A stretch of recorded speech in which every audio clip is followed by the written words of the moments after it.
Info terupdate sore ini pencairan PKH BPNT tahap 5 alokasi September-Oktober tahun 2024. Nah, berikut KPM yang sudah cair KKS-nya, semoga bermanfaat. Assalamualaikum warahmatullahi wabarakatuh, apa kabar semuanya, semoga selalu sehat, dilancarkan rezekinya, dimudahkan segala urusannya, amin.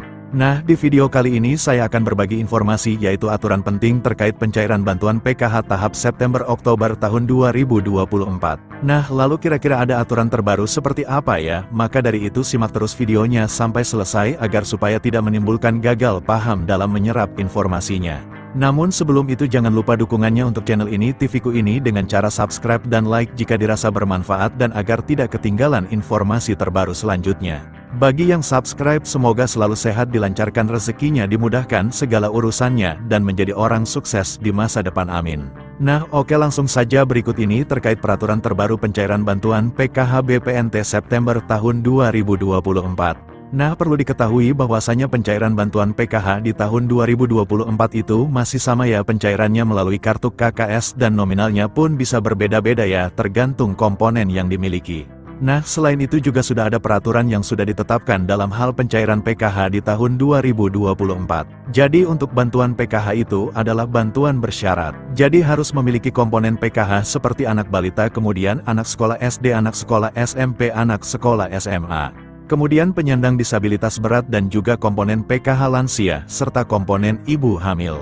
Nah, kemudian ini ada beberapa kriteria untuk menentukan bantuan PKH BPNT-nya bisa cair atau tidak. Nah, jadi yang pertama peraturannya itu para KPM harus terdaftar di dalam di DTKS. Jadi mulai dari anak balita SD, ibu hamil, kemudian anak SMP, anak SMA, penyandang disabilitas, dan lansia tersebut harus masuk di dalam di DTKS dan aktif sebagai penerima bantuan PKH. Kemudian yang kedua, di dalam keluarga maksimal, hanya 4 komponen saja yang bisa masuk ke dalam bantuan PKH. Kemudian yang ketiga, prioritas bantuan PKH yang memiliki komponen datanya itu harus aktif ya, dan padan antara di DTKS dengan Dukcapil. Kemudian peraturan yang kelima, jika kalian terdaftar sebagai penerima bantuan PKH anak sekolah, baik itu SD, SMP maupun SMA, ini datanya harus terdaftar di aplikasi Dapodik sekolah masing-masing dan datanya badan dengan di DTKS, jadi tidak boleh ada perbedaan. Selanjutnya, yang keenam, untuk komponen PKH balita yang disebut sebagai komponen PKH balita itu adalah hingga anak yang kedua saja ya. Apabila ada balita ketiga ataupun balita keempat dan seterusnya, maka sudah tidak dapat dibilang penerima bantuan PKH lagi ya, karena dibatasi sampai balita kedua saja.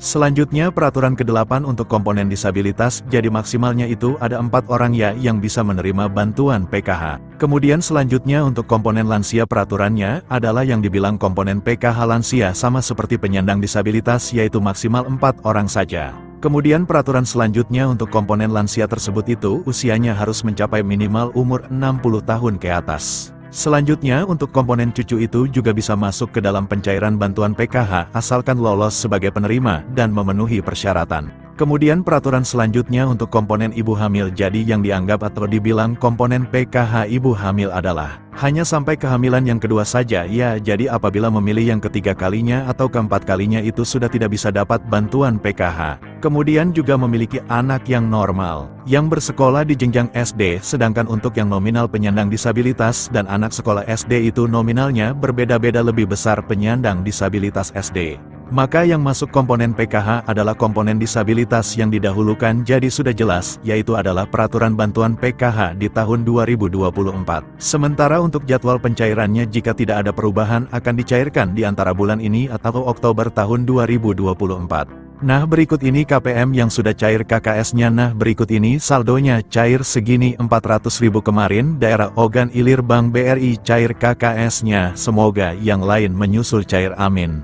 Nah, sekian dulu informasi ini, semoga bermanfaat bagi semua. Assalamualaikum warahmatullahi wabarakatuh.